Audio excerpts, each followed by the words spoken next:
Dean, are you there? I'm here. Oh, good. Oh. Are you Rick? Yes. How are you, sir? Did we get okay.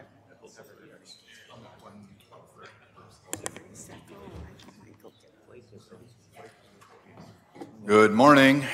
I'm going to call to order the meeting of the Board of Regents of the University of Minnesota. I was driving down. We have before us today one and only one item of business, but it is a very, very big item of business and requires action by the board, and that is the agreement between the University of Minnesota, University of Minnesota Physicians, and Fairview Health Services. This is, I'm not going to do justice to the amount of work here, but this reflects the culmination of years of hard, intensive work and tremendous effort by a lot of people and a lot of organizations, and I am more than mildly excited to be at this point and look forward to the presentation and the discussion. And to kick us off, I'm going to turn to President Kaler and get us started.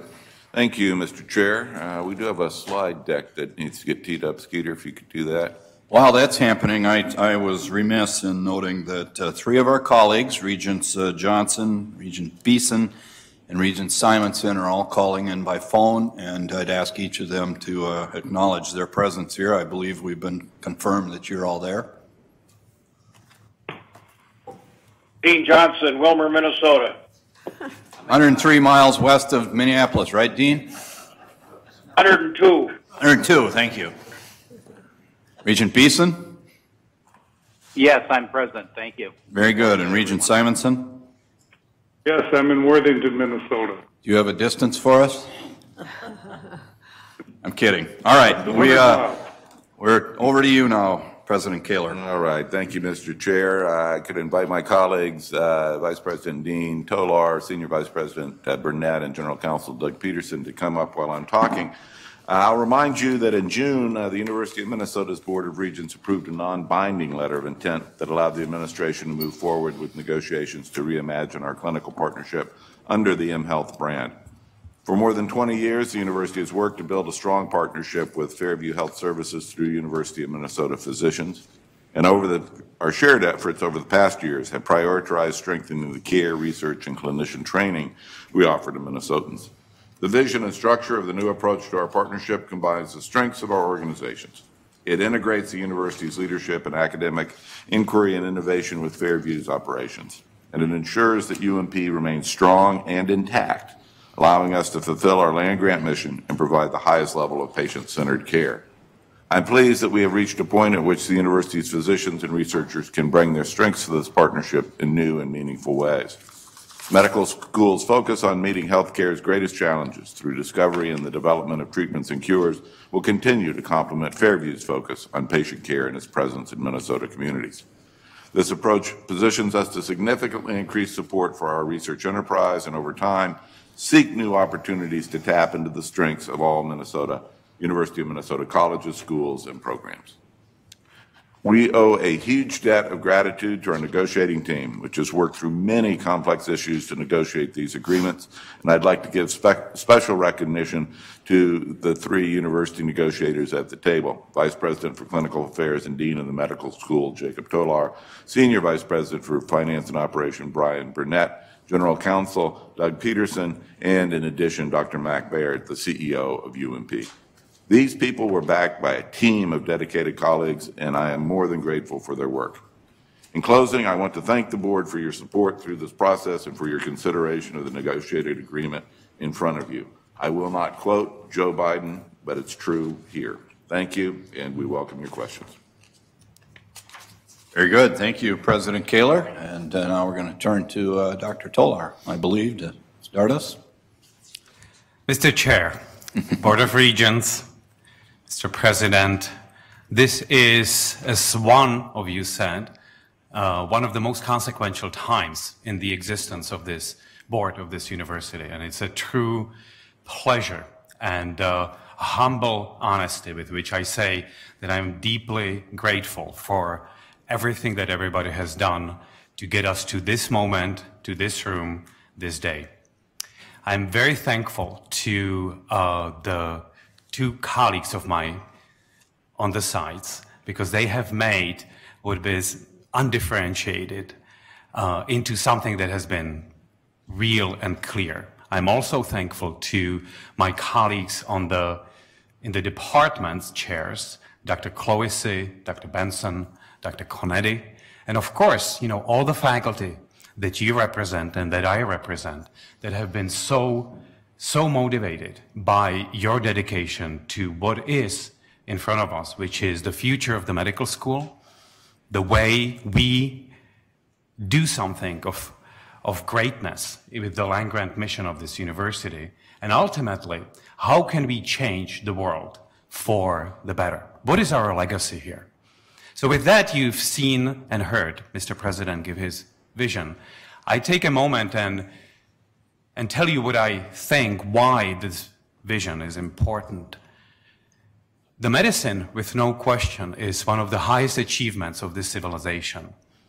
But as a bone marrow transplant doc and as a physician, I can tell you that no matter how many drugs we have, no matter how many devices we have, no matter how many biologics we have and clinical trials, there are diseases and disease states that we cannot touch. There are multitude of instances where we cannot make people whole. And the standard of care that are hopeless, such as in frontotemporal dementia, such as in pancreatic cancer, such as in metastatic prostate cancer, they are unacceptable. And the only reason why we are relevant to this problem is that you and I represent an institution that can change this, that can disassemble the workings of the disease, understand what works and what doesn't in the lab typically, and then with your backing and with the intensity of the academic enterprise to measure how we can translate to the clinical realm. That's why the vision is centered around the innovation and access. And that's why we look at the patients and their families and their loved ones as a circle of safety. We are here to own their complexity of disease, and that's why we have started the negotiations with Fairview. And I have to admit and cheerfully acknowledge, the greatness and magnanimity of James Hereford, who has been leading that organization in a much more enlightened way that you have seen and I have seen over the last 20 years, that contributed to where we stand today. So the proposal in front of the House today is to design a foundation for a broad mission whereby we empower our people, our faculty, our nurses, practicing physicians, staff, everybody who is involved in healthcare today. We empower them to be central to creating a sustainable competitive advantage at the markets that are incredibly fierce, and a transition in healthcare that is unprecedented in history of medicine.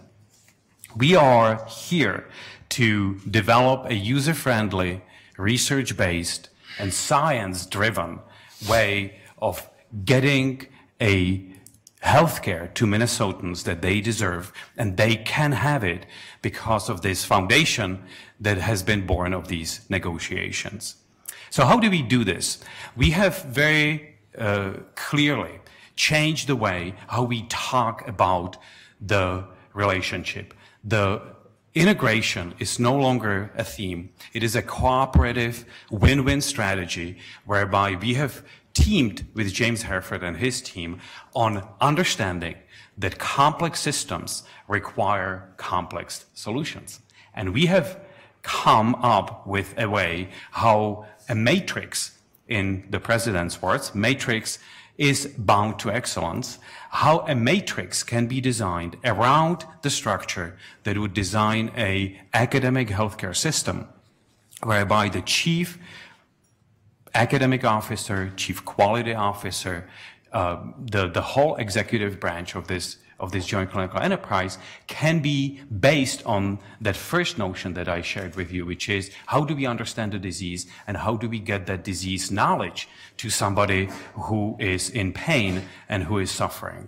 The way we came up with this is that the complexity of layers and structures can be reduced to a horizontal and vertical orientation, such as on this map. The horizontal ones are what we call service lines. There's no need to read this. You know, this is a sort of a Rorschach, think. You are supposed to think what is on the picture, and I can tell you who you are. No. The horizontal is what we call service line, and it's an understanding that lives are not lived within disciplines. And medicine and world challenges such as medical care cannot possibly be solved within individual departments. What we need to do is, what technology has done long before us, is that we start with the user, with the patient, and say what makes most sense. And what makes most sense is to capture the continuity of care and adapt the medical establishment to the uses and to the needs of that particular patient. That's the service lines on the horizontals that are led by the academic physicians. The verticals is where operational excellence comes in. That's where the operations from the Fairview side come very quickly to use, because that is what James Hereford and his teams are experts in. And that's how we can co-locate, the combined abilities of the operational excellence and academic medicine in that confluence that then creates an engine almost whereby we can drive the growth of the joint clinical enterprise. The way we look at the branding is that we have a co-brand, that is shielded, and I know how relevant this is to this board and how relevant is it to all of us. We are, as any brand, interested in reliability and quality, and that is shielded by the agreements that you have in your docket, and is shielded by individuals that have dual reports throughout the organization, such as the Chief Quality Officer, Chief Academic Officer, and of course the UMP CEO. The money is good. Money is important. Money is necessary. It's not sufficient, I would say, but unless you have foundation on right economic basis, we cannot move on. And we have established that the virtue of practicing right kind of medicine is unquestionable. But we also have been equally pragmatic about the fact that virtue can be profitable. And that's where, I'm going to turn to my colleague, Senior Vice President for Finances, Burnett, to illuminate you on the finance backing of this deal. Thank you, Dr. Toller, Mr. Chairman, and members of the Board of Regents. For the financial parameters of the proposed definitive agreement, the amounts and types of support are virtually the same from the general provisions outlined in the letter of intent you approved in June, with more specificity and some important commitments on working toward market competitive compensation for our faculty. Fairview has committed and commenced on $111 million in needed capital improvements to the University of Minnesota Medical Center. Additionally, throughout the remainder of the term of this agreement, Fairview commits to funding 100% of the depreciation over a 5-year time horizon of the capital assets of the Academic Medical Center to ensure that these remain competitive and up to date. At the heart of the new agreement is a substantial increase in the academic support of the University School of Medicine at a level that will increase over the next 5 years, and it is commensurate with leading academic health system support of their partner medical schools. This commitment to increase support to the School of Medicine advances its research mission and was accomplished through heavy and quite challenging negotiations between the university and Fairview. In the end, we are pleased with the Fairview leadership and its board of directors' decision and commitment to significantly increase its financial support to the university's medical school over existing levels. As this slide indicates, support from the joint clinical enterprise, which today is about $38.5 million, will increase to $77.8 million in 2019 and increase further each year throughout the term of the agreement. There are 4 parts to this support. First, Fairview and the joint clinical enterprise will take responsibility for funding the existing $29.8 million in academic transfers to the Dean of the School of Medicine, and this will inflate by CPI each year. Second, fixed support amounts increased from this year's commitment of $8.75 million to $40 million in 2019. It further increases in $5 million increments until 2021 when it will increase by CPI annually. Third, a percentage of net patient service revenue of the joint clinical enterprise at 0.15% will be added each year under the agreement beginning in 2019 and payable in the first quarter of 2020.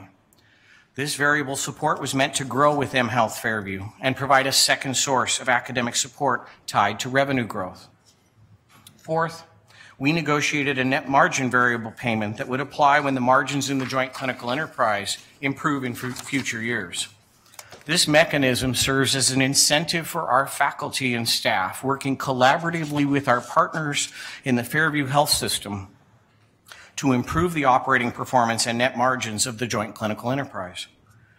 Fairview projects the first payments from this level to occur in 2021 or 2022, as net margins are not at this level at present. Taken together, what was about $38.5 million in existing investment is projected to increase to at least $89 million by 2021 and closer to $100 million by 2023. This is significant and puts our medical school in a much more competitive position nationally with other top medical schools for receipt of academic support in support of our research, teaching, and clinical missions of the medical school.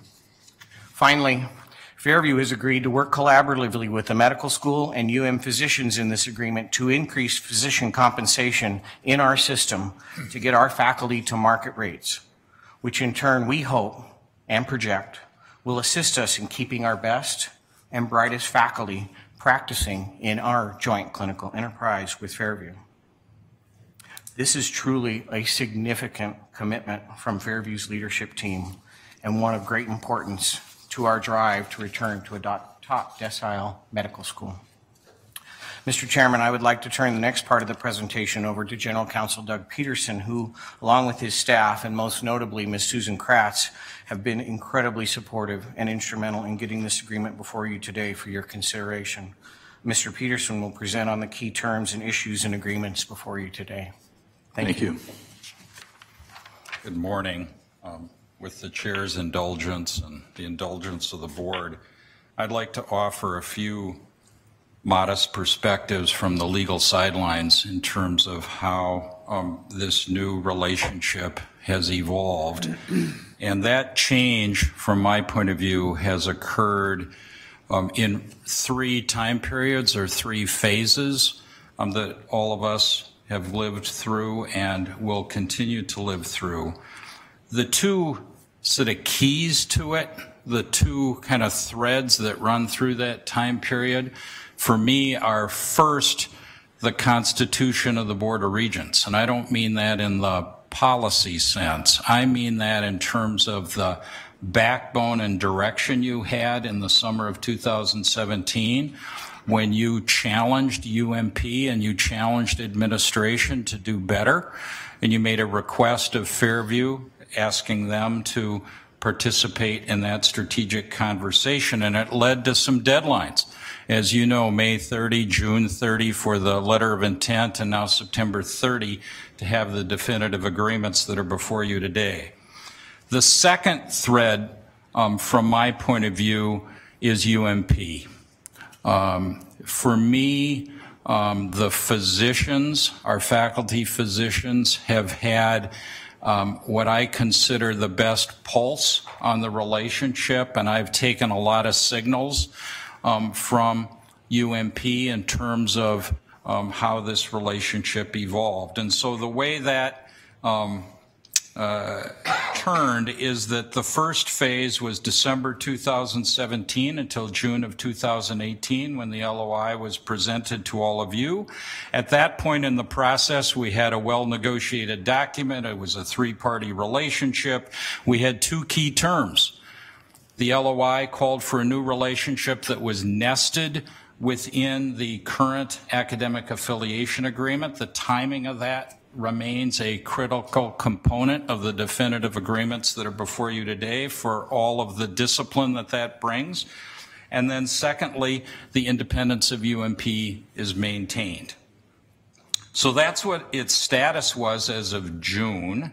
The second phase, July of 2018 until what I would say is September 1 of 2018, was, from a negotiation point of view, the time when multiple work groups were involved. You've heard some of the names. It includes people like Pete Misch, Mary Johnson, Emily Lawrence. They're just oodles of people that were involved in these working groups. And I will tell you that there were many people who in early August were of the view that it just couldn't be done. I mean, we just can't accomplish this in, at that point, 30 days or less.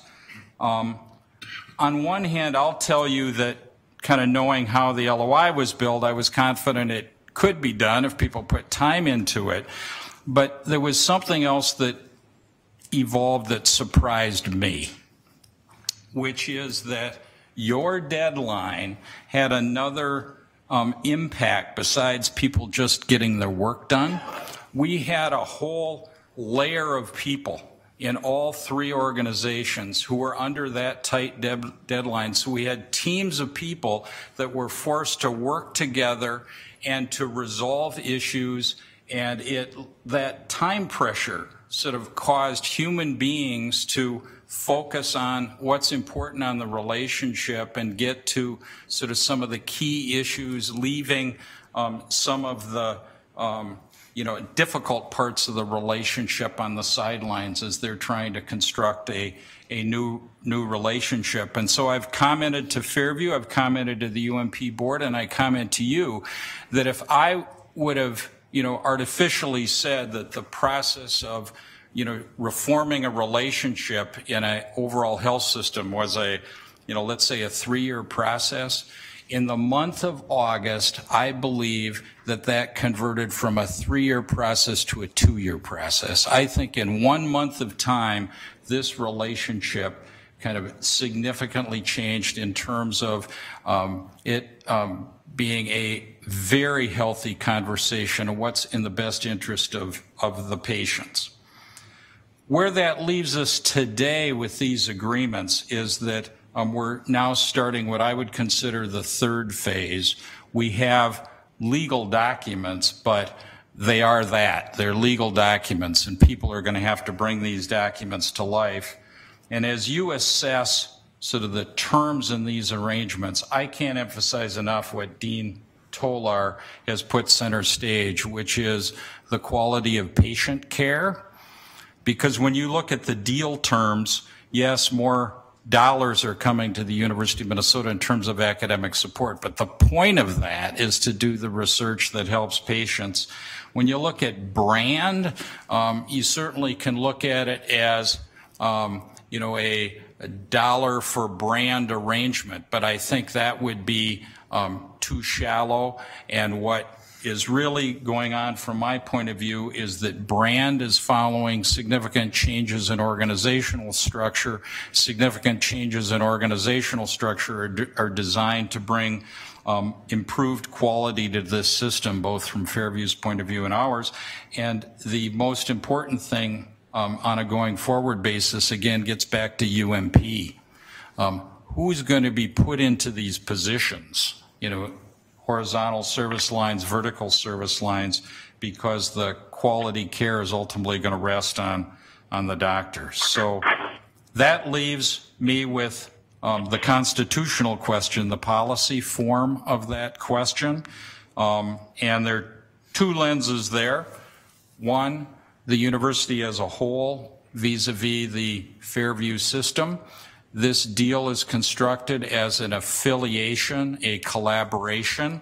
It is not full integration, but at the same time, it's a vehicle by which to have university faculty fully embedded in the Fairview system in a way that it has not been embedded before.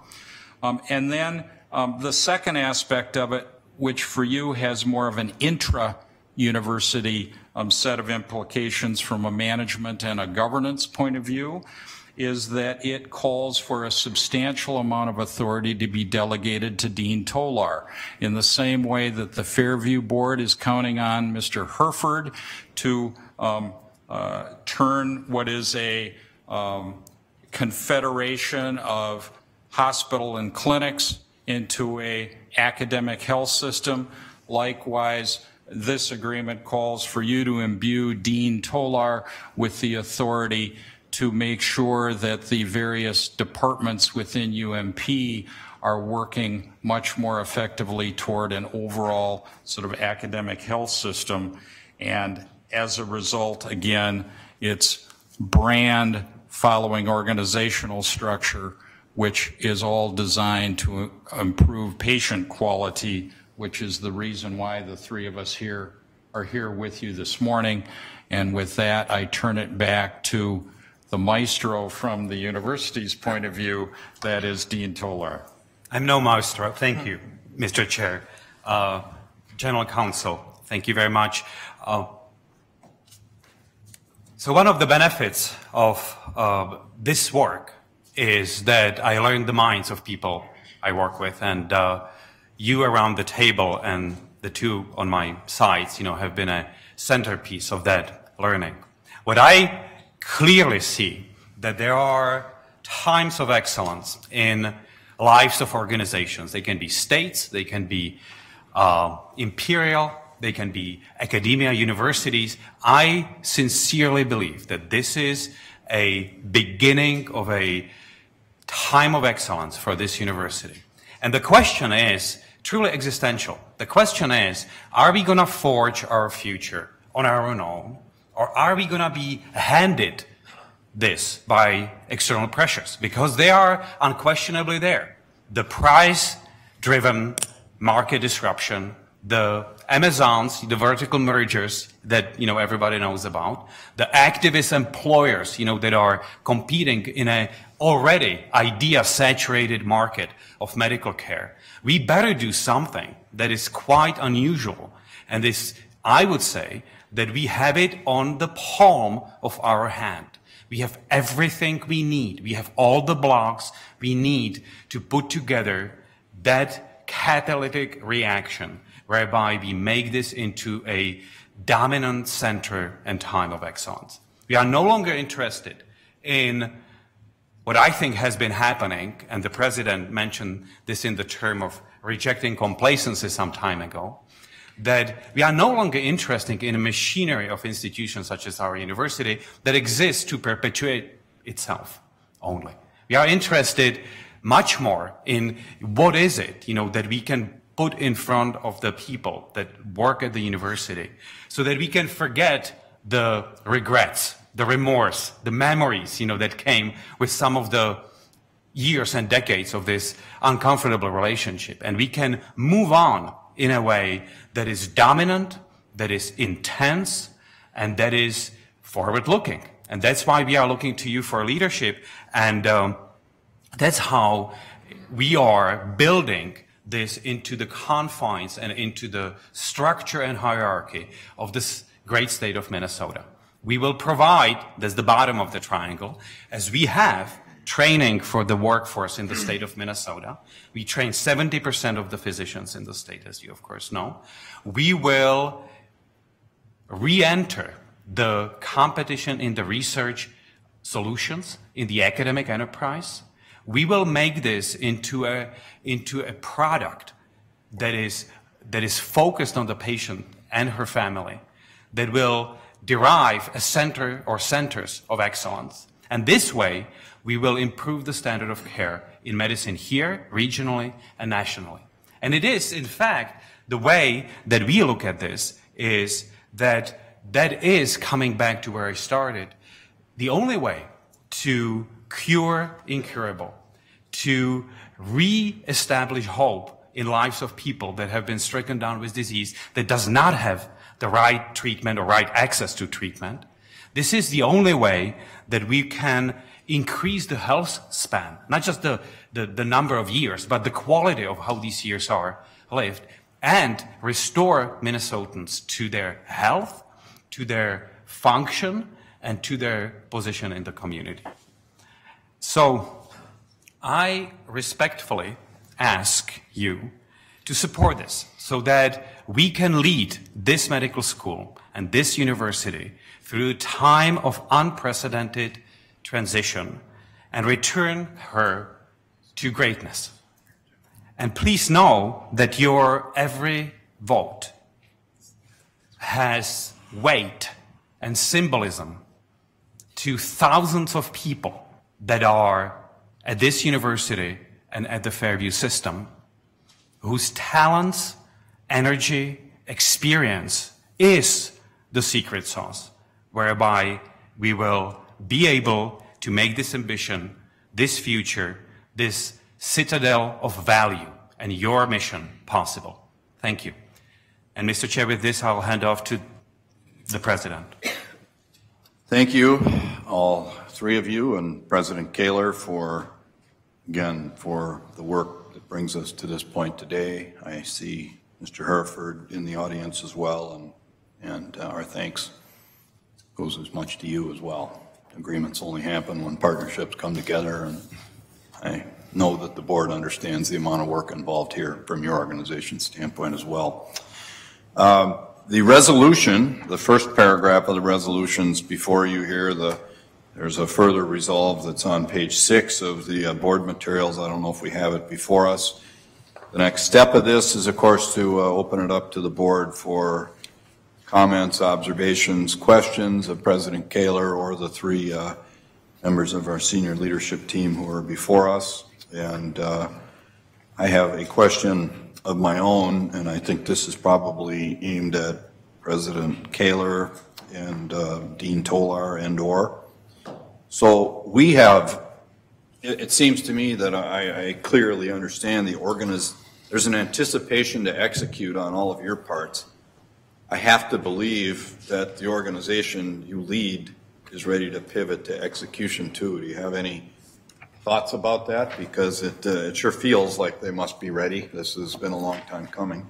Chair McMillan, indeed it has been a long time coming, and indeed we are poised to execute on this. A complement to what we're talking about here today is the recent reorganization of the Academic Health Center to allow it to be streamlined and to enable Dr. Tolar to execute in an important way on what we've laid out here before. We are finalizing the appointment of the permanent CEO for UMP.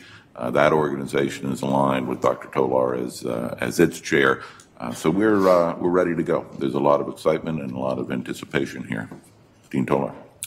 Mr. President, Mr. Chair, I would add to this that the systemic dissatisfaction of the status quo on both sides of the aisle of the negotiation table has been our help. This aided us in what now is incredible, intense appetite that faculty and the people who work in Fairview system have for this change. So in this sense, they are right to be ready, and the goal for us is, for you and for us, is to make it possible for them to do the right thing.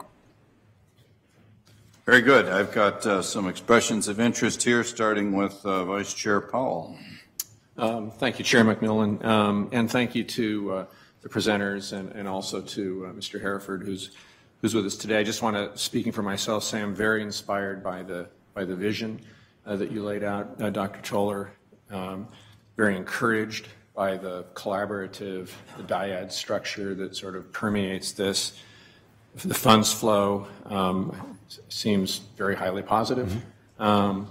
I know that there are risks in any sort of change, and that this is change, but frankly, my view is that you've gone farther with this agreement than I really thought possible, and so I'm very encouraged and I'm supportive. I have a question, and then maybe a very modest suggestion, and the question really, I think, really springs off of Chair McMillan's comment, and it has to do with Fairview's, prosperity, if you will. And I think the key to the success of this deal is Fairview's just improved economic performance, and that's captured in the incentives that we have, both to help strengthen revenue performance, and even more importantly, I think, margin our performance. And there's a very strong incentive built into the deal for us to support and to help that. So my question is, Dr. Toller, can you maybe make a few comments on where we think the main opportunities are to come together in better ways with our partner to strengthen economic performance, which in turn I think will make for a healthy research environment for us as well. And then, so that's the question. The suggestion has to do with branding, and I think in the document it says that that the university will play an active role, in how we use the brand. My suggestion to you would be that we define with as much clarity as we can how the brand will be used and what the rules are. I mean, I've seen this done in many joint ventures. It's our brand, and we have to make sure that there's an agreement and an understanding on how it will be used, frankly, in a fairly detailed way. So even, the word handbook comes to mind. This isn't sort of in any way a blocker to me, but I would really urge you to define all of that in writing. You'll avoid, in my view, a lot of heartache later if you do that. Dean Toller. Mr. Chair, Regent Powell, it is almost impossible not to be elated at your comments, because this is so, it's sort of a mutual, excitement about what we are doing together with the whole board. I would say that first, I want to comment on your point about risks. Of course, this is risky, but I maintain that the riskiest of all is not to do anything. The riskiest of all is to be separated and bumping and having this friction coefficient, that is just unsurvivable. So the risks are my occupational hazard in the lab, in the clinic, in the administration, and I'm very serious about, of course, and supported by a very sophisticated team in what risks can be domesticated, can be harnessed for the benefit of our organization. Your point about Fairview prosperity is essential. This is the critical point, and I would only reframe it in a way that it is our joint clinical enterprise profitability. It is really not Fairview alone anymore. Because what we bring in, and that was the insight that Mr. Hereford had alone among many CEOs that preceded him, that it is the academic enterprise that is the differentiator on the market, that you have to have that knowledge that then you can propagate through the clinical trials and the delivery of the clinical care. I would say then that the growth is the answer to your question. The prosperity is linked to how well together we will grow, and we will do this in steps. We will do this, you asked for examples. So access is the first one. It is unacceptable that some of my physicians have lines that are 17 weeks long for an appointment. This is sort of and shockingly, not many, but some, especially older physicians, still have this recycled knowledge that the longer your waiting time, the better doc you are. Well, that's absolutely the opposite of how I look at it. So the access to the care is the first one. The second one is the digital transformation of healthcare. There's absolutely no way that we will be able to maintain healthcare as we have built it, as the highest and largest employer in the United States. This will go through a digital transformation, through a telemedicine turnover, when we will turn the healthcare to the medicinized homes, to the outpatient clinics, and to the wearables, iPhones or otherwise, that will make the data analytics possible and workable, with us. And the third one is something that you and I spoke about, in the past, which is the strategy. The strategy is what we don't do. The strategy is that at our retreat with my 27 department heads in mid-August, we have said 3 things, not 5, not 7, 3 areas of focus that make us unique, very competitive, and we already are good, so we can actually go to excellent rather than being nowhere and trying to get to good with the same expense. So I would say that that's how the growth and profitability is going to be done. And I would defer the branding comment to my colleague, General Counsel Peterson. Mr. Chair. Counsel Peterson. Chair McMillan, Regent Powell, as you'll note in the exhibit to the branding agreement, there is a grid that lays out a lot of the building blocks of what you're talking about. There is no question a lot more work needs to be done on implementing that grid, and as you say, figuring out what a brochure is going to look like or what a lab coat might look like. And so from my point of view, what's envisioned is that there is going to be a lot of effort put into the organizational structure, better defining that implementation plan. And as we've indicated, we're approximating that in the second quarter of 2019, both James Herford and Dean Tolar will be in a position to make sure that all of the particulars of the branding grid have been fleshed out, and then in addition, and maybe more importantly, that the organizational structure is set for a green light on implementation. And there is still, as you appreciate, a lot of work to be done. And I sort of take to heart your comment that with things like brand and what's going to be on a piece of paper, we should lock that down with some particularity. All right, thank you. I've got several regents interested in speaking. Before it gets too late, I want to ask our participants by phone if they'd like to jump in, and then I'll work my way down the list here. So I guess we'll go alphabetical here. Regent Beeson, is there anything you'd like to ask or add at this point? Thank you, Mr. Chair. Can you hear me? Yes, we hear you. Thank you. I wish I could be there in person to express my gratitude to the negotiating team, but when I do see all of you, I will express my thanks. Regent Cohen and Regent Johnson, you would agree with me that this board was completely unfocused on the Academic Health Center 10 years ago. I think maybe we spent 5% of our time around it, and with the arrival of President Kaler, we asked him to deal with this most strategic of issues, not really knowing where we needed to go or obviously any sense of how we'd ever be able to get there. But this is a hallmark of the President's tenure and another example of the steady leadership, I believe. CEO Hereford has been also to be commended, as several have already, for your obvious leadership, Jim, in this undertaking. I also don't want to forget former Dean Jackson and Dr. Daniels, among others, who worked this issue and really began the difficult conversations that we needed to have. And their work has been substantial. And then my final comment is around Regent Powell's initial statement and something I've been thinking of over the last couple weeks, and that is really the need. Like in any partnership, we need to spend our time in ensuring that our partner is successful. And Fairview is the delivery arm. They're the face of the relationship around the state. They're in a hyper-competitive market and consolidating market.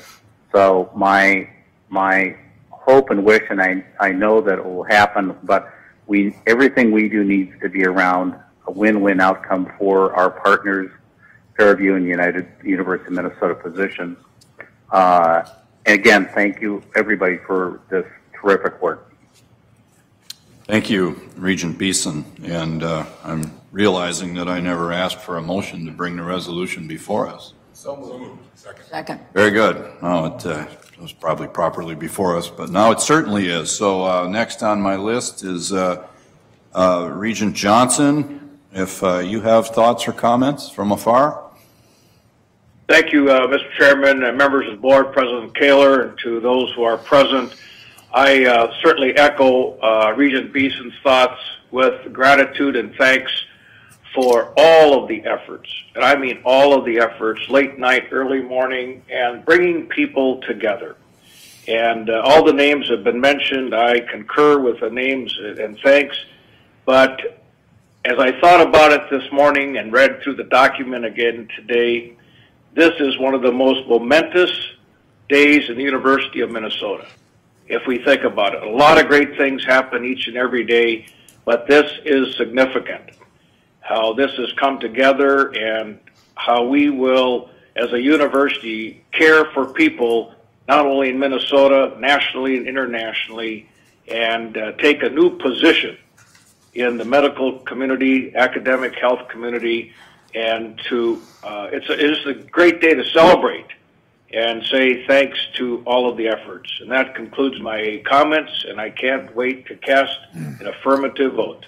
Thank you, Regent Johnson. We'll be there shortly. Regent Simonson, and I've got a bunch around the table here again.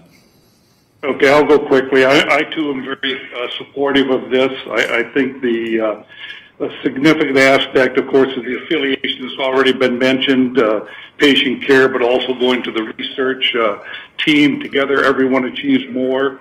Dr. Toler mentioned prostate cancer as an area of focus, and our veterinary college has lost two key global leaders in research and education over the last period of time. One of them, Professor funeral is tomorrow, so I'm really glad to hear that as a focus and what we can do better that way in terms of research and dealing with that problem.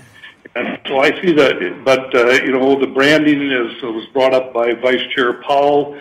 I can see some areas of discord going forward, but I think has already been discussed. We're going to deal with them as they come. So I'm very positive about this, and I thank everybody that was involved. Thank you. Thank you, Regent Simonson. Regent Swigum. Mr. Chairman, thank you. I'll try to be quick. I also want to add my thanks to all who made this partnership a reality.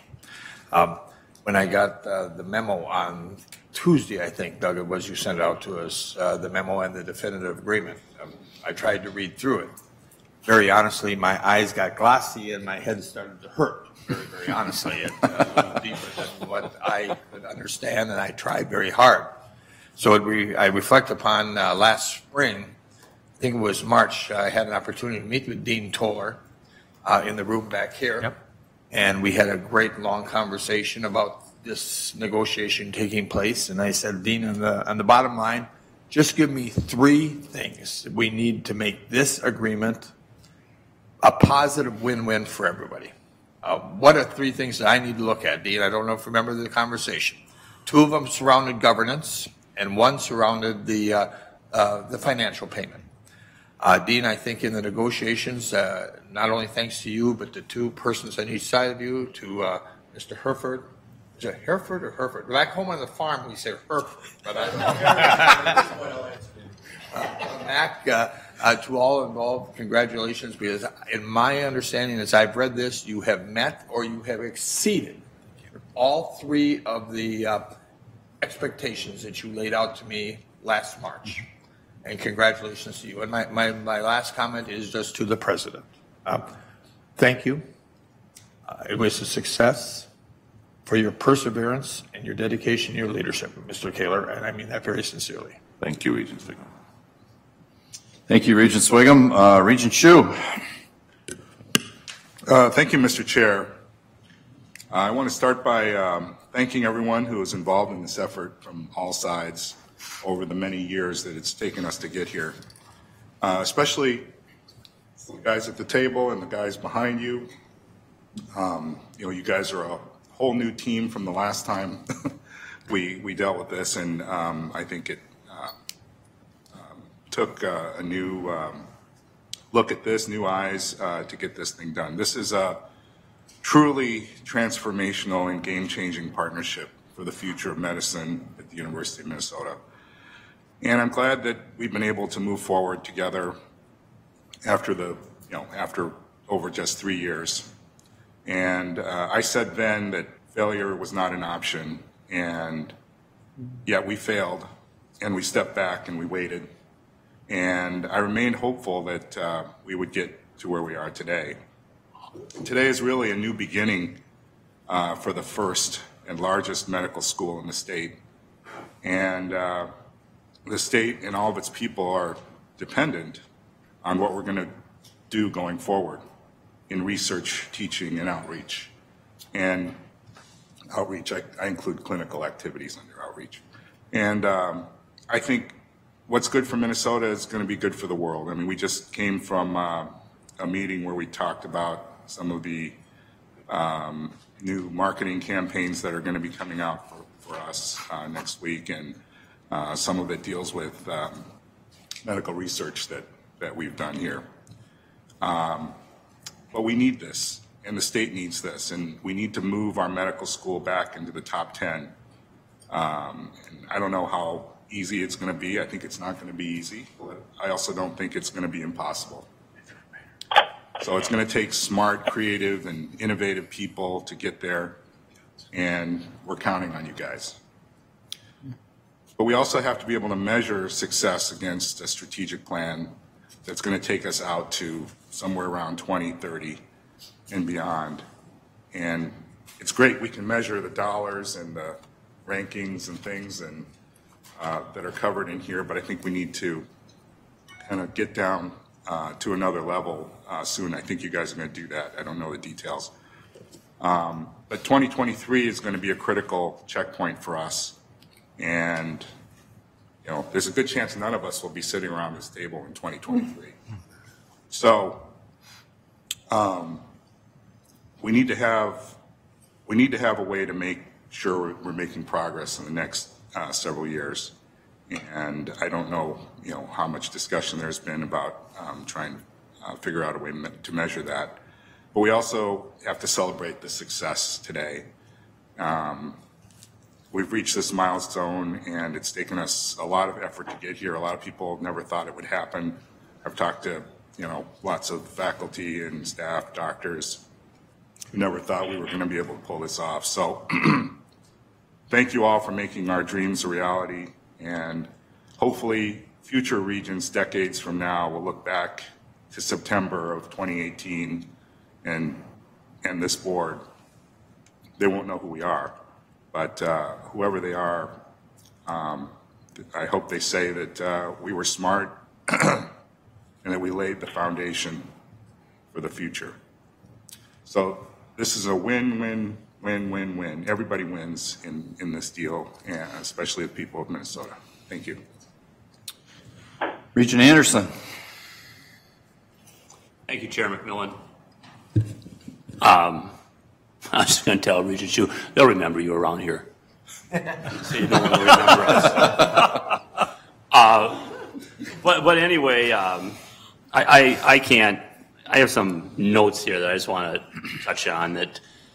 I'm excited for what I call this continued partnership with Fairview. It started in 96 or 98, and it's kept going.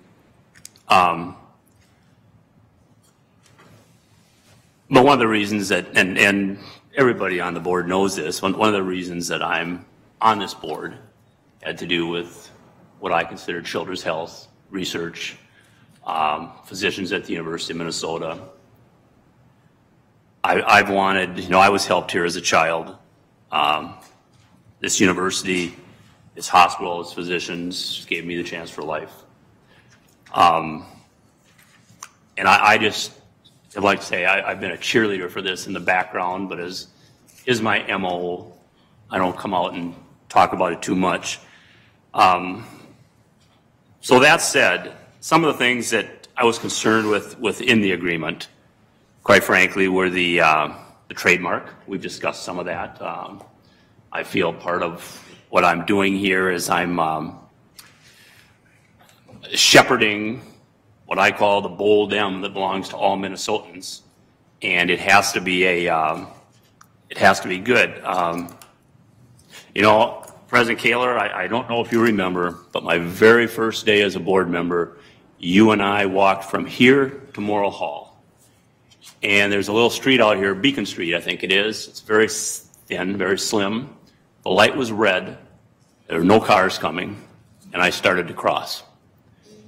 And you grabbed my elbow and said, Tom, whether you want to be or not, you are now a role model for 55,000 students. And I think of that every single day because being able to represent the university, it's a great honor. but it's also a great responsibility. And when I look at putting our bold M on, if that is what is chosen for logos and things like that, putting that on all of Fairview's buildings, whatever, if that's what we're going to work with. And I know it's a two-way street, but I'm on the board for the University of Minnesota, so I'll just say that we have to understand that those people working there know that they have that responsibility of the bold M. And I think Mr. Herford, I've never met you, but from what I hear from the people here, that I think that will be carried back. And then it's our responsibility, to promote Fairview. But I don't sit on the Fairview board, but from the U of M's point of view, I want to see that bold M honored and held with great responsibility. At the end of the day, it took compromise from all these groups, the U of M Medical School, Fairview, and University of Minnesota physicians to come to this agreement. I think you all compromised. That's what I was hoping for. I've never really been in a disagreement I couldn't solve, and many times it takes compromise. I think it's a lost art in America. I think you're to be commended for the compromises that all three groups have made to bring a greater good to the people of Minnesota. You've all made compromises in your own organizations to bring a greater good. Quite frankly, that's what governance is all about, in my opinion. That's what it's all about. We don't see it very much in St. Paul, and we certainly don't see it in Washington. But I think you people were able to get to the brass tacks and get it done. And I just want to say to you people who are on that negotiating board, it does take courage to get to those compromises. It takes a lot of courage because you've got organizations you represent. And I just want to thank you for all that. And I'll just close by saying I enthusiastically support this agreement. Thank you. Thank you, Regent Anderson. I had never heard the jaywalking story. Is it possible to jaywalk in Alexandria? Are there stoplights? Hey, I'm sorry. Very appropriate remarks. Thank you. We have 3 regents left to speak and a limited amount of time, so I'm going to call it's Regents Omari, Roshan, and Cohen, and I'll start with Regent Omari. But if you 3 could all be relatively brief, we'll stay close to schedule here. Well, thanks for calling on me after him. I will actually forego my remarks and just say that I will no longer jaywalk on campus. Regent Rocha.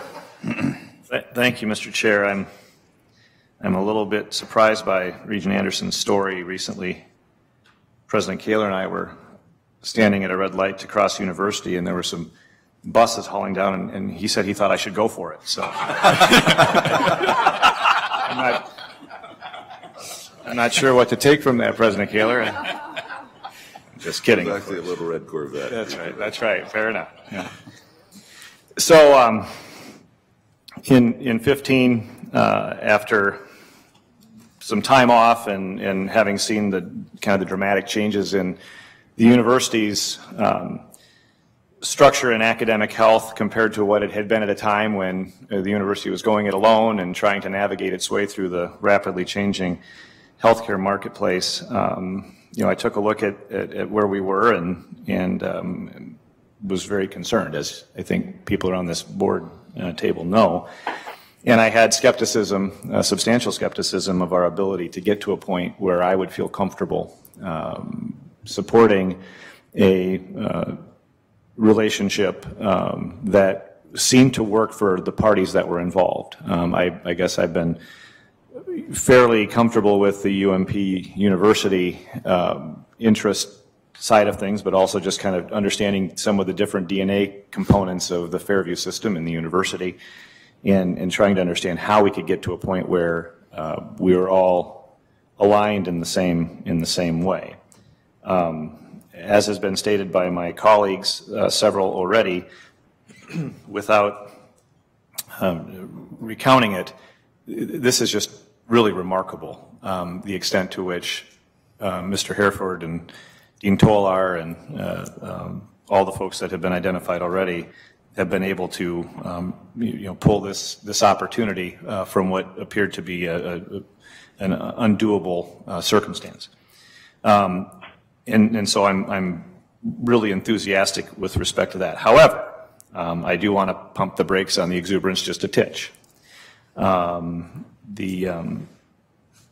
Certainly this board, at the time entering the initial agreement, I think if you went back and checked the records, although I don't think we have, if we have the verbatim minutes yet, but you would have probably seen a similar level of enthusiasm and confidence and statements of import and so on. And so just kind of recognizing that the significance of the decision, the future is certainly going to decide which direction that significance goes. And so I don't say that as a way of tempering the recognition of the substantial effort and the incredible result that has come from this, but just not wanting to celebrate so much because we may have a future board looking back differently, Regent. But I don't I don't think that's likely. I think that you have a structure that really promises to give us opportunity for great success. We'll make a couple other little notes. One, obviously the payer environment is something that I have focused on. Mr. Hereford is certainly familiar with that. That change, that economic component of the healthcare marketplace nationally, but Minnesota in particular has had such a huge impact, and that has been one of the challenges that we've had as an institution, separate from our relationship with Fairview. But now that we're in the same tub, on the same waters, we really need to focus on that, because I think we all understand the importance of the financial aspects of being successful. Going forward, I want to make sure that it's in the record, in whatever form the minutes will be, that we don't kind of fall into that same position that Regent Beeson addressed a while ago. Regent Beeson, 10 years ago, I was blissfully unoccupied in terms of my mental energy. Having to be concerned about this, I'd be getting ready to head down to the first game of a doubleheader down at Target Field today, as opposed to worrying about these things. But I think that to some extent, when the board made the determination 20-some years ago, I think they kind of placed the academic health enterprise into that relationship and then just sort of went about other things. I think we need to continue this close conversation with our representatives, certainly, but with the system as a whole, so that we don't find ourselves, in a position where we're not giving as much attention to this enormous component of the university's operations. And so we'll keep that close connection. And the last thing I'll say is just that with respect to the rankings and so on, I'm really interested in the top 10 production, the production of the things that make you an amazing institution. And we certainly heard about some of those things today that are going on, where our medical school and our researchers are already the best in the world in so many areas. And so, but this relationship, I think, will help us identify how we can be recognized for those things and building that. Regent Powell, thank you for your comments about branding and the university's control. General Counsel Peterson and I had an opportunity to discuss yesterday. I think all of you know one of the things I've been really mindful of is ensuring that the Board of Regents meets its constitutional obligation to maintain its oversight and control over the University of Minnesota operations. Mr. Peterson helped me very much understand the dynamics of this, the fact that we will have these continuing conversations, and this goes to what Regent Powell already talked about as far as how this branding goes. And so again, for posterity's sake, this board, I believe, is very mindful of our obligations, and that at this point I have assurances that we will be meeting those obligations as we go forward. And so I will also enthusiastically support this relationship. Thank you. Thank you, Regent Rocha. And the last word before I call for a vote to Regent Cohen, who's seen this from many sides over many years. Thanks, Chair McMillan. Well, first of all, I want to echo what my colleagues have said, so I won't say it again, about thanking all of you for the very, very hard work and appreciate so much all the efforts from everyone that's gone into this. It's been a top priority of mine since I've been on the board, and that's been a long time. And partly because there's a personal aspect to it. My husband was a medical student at the university many years ago, and probably when the university was at its peak, and may have been within the top 10 medical schools in the country. And so I am really thrilled that we have the opportunity that this medical school can again aspire and reach the top 10 medical schools, because I believe that a superb and excellent university needs a superb and excellent medical school. And so I wholeheartedly and enthusiastically vote for this. Thank you. Mr. Chair, can I have one mulligan? Regent Rocha. Thank you. Those are excellent comments. And I want to echo what Regent Svigum said. I think when you think about what President Kaler inherited when he came in and the team that he's assembled and the extent to which this is such an amazing development for the likely success of our institution, I also want to thank President Kaler for his leadership in this regard. Thank you. Thank you. Thank you. I'd call for a vote at this point. All in favor of the resolution before you signify so with a sign of aye. Aye. Aye. Opposed? Aye. Aye. Very good.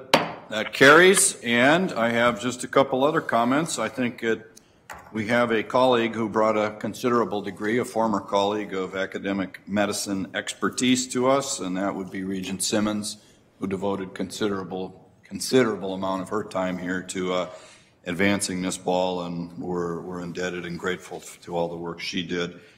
And we've all referenced Mr. Hereford. I would invite him at this point, if he'd like to come up to the table and make any remarks from his perspective about what this looks like to his organization and what we might expect. I'd let the board know that we do have integrated strategic planning before us in October, and that will be a topic I think we'll be seeing from or hearing from Mr. Hereford and Dean Tolar again, or their lieutenants. But I cannot leave you at home. There you go. And before I turn it over to you, Mr. Hereford, not only did Patty Simmons bring a tremendous amount of medical expertise to this board in academic medicine, I would be very remiss not to recall our colleague John Frobenius, who spent a lot of time auguring in the trenches here too. So we're grateful to you, John, as well. Mr. Hereford, you've heard our gratitude, and this is an opportunity for you to say anything to us from your important perspective as the CEO of our Empower partner. Thank you, Chair McMillan. Thank you, Board of Regents. I'm truly humbled. I have a deep appreciation for what the University of Minnesota represents to the state of Minnesota and, frankly, to the broader country. I do not take lightly the accountabilities that this agreement confers in terms of what both I and Dean Tolar must do going forward. I want to thank you all for your leadership and your perseverance. If you hadn't persevered, I likely wouldn't have been here. Because you would have been thinking about other options, and this position would have been less attractive to me because of that. I think the opportunity, and it was described as negotiations, and I would take some exception to that, because negotiations infers a certain zero-sum game, in which we're trading the same portion of pie back and forth. And in a negotiation, there typically are winners and losers. Somebody gets more of that pie than the other team. I think what characterized this, and I can't give enough credit to Dean Tolar, is a sense of possibility, a sense of vision, a sense of what can be, what should be, what must be, if we're really going to confront the challenges that healthcare nationally, even internationally, faces at this point. And I think that sense of vision, that sense of possibility, while there were compromises that we had to make in the tactical level, never wavered, never were put to compromise. That sense of that possibility of what we can do together really drove, I think, both Jacob and I throughout this. I would also say that I share, Regent Powell, your concerns about the financial performance of the organization. It certainly is true. And I would say that that's broadly true across our industry. It's very rare that a rating agencies offers a negative outlook to an entire industry, as Moody's has recently done. The opportunity for what we can do here is really driven by several things, and I will put this in the context specifically to the University of Minnesota. To truly be a great care delivery organization, we need to have programs of distinction. It should be unacceptable to us that we are not, don't have the top cardiology programs, top oncological programs, top orthopedic programs, top neurological programs, top solid organ transplant programs. Those are the hallmarks of a great academic institution and, frankly, a great care delivery organization. And I think our opportunity to be able to leverage those programs of distinction, to create those, to foster those, to grow those, is singular. I would also point out and echo something that Dean Toller said in terms of the fundamental changes we're seeing within healthcare and the nature of healthcare delivery. We're no longer going to be defined by our bricks and mortar. Our buildings. Those are going to be less typically where care happens. It's going to be in the home. It's going to be in other settings. That's both by necessity, but also by requirement of our patients who don't necessarily want to come visit us in our hospitals if they can avoid it. And we need to make sure that the care we deliver in our institutions is absolutely the highest quality and safety, but we also have to be innovative and thinking outside of and challenging our conventions about what the box looks like. And that's where I would echo what was implied but not directly said, but I want to directly say it. One of the advantages from my perspective as I look at this, and this has a lot to do with the School of Medicine and the other associated health science schools. Frankly, I look at the University of Minnesota as a giant R&D lab for our clinical enterprise. Right? The computational sciences, engineering, business, all the things that we need to bring to bear, all of the intellect, all of the horsepower, all of the capabilities to truly think transformatively about the nature of care delivery. I just got a giant R&D lab paid for by others, right? That's the wonderful thing about a land-grant institution. Now, our challenge is to be able to harness that R&D and to reach in and invite those researchers into the care delivery organization. But I think that is in part what makes this such a special opportunity as we go forward to really redefine the nature of healthcare, to really define what excellence looks like for the next not just a generation, but for generations to come. So I'll end with thanks to the board, to all of my colleagues on the university and at Fairview. This is not without risk. It took courage, and I'm humbled by the people I have the opportunity to work with each and every day. Thank you. Nicely said. Thank you very much. And before I bring this meeting to a close, we do accomplish healthcare delivery in the state of Minnesota with many partners, and I note in that regard Dr. John Pryor is here, and who heads up HCMC, another partner of ours as well, and of Fairview. So thank you, and a member of our faculty, I believe. Just note that. And President Kaler, you heard some considerable accolade. I, on behalf of the board, want to add to that, and I want to give you a chance to pick a final layer on this. This doesn't happen without your leadership and guidance. We're grateful. Anything you'd like to say before we gavel the meeting close? Thank you, Chair McMillan. Very briefly, my role in this was really perseverance. As was noted, we've gone through a series of failures, and one does not succeed in life by letting failure define the conversation. We did not do that, and we are poised for great success. This is the part of the race of a marathon where you're finished lining up and jogging to the starting line. You just heard the starting gun, and I look forward to watching you all get it done. Thank you. Thank you, Mr. Chair. Very good, everyone. We stand adjourned.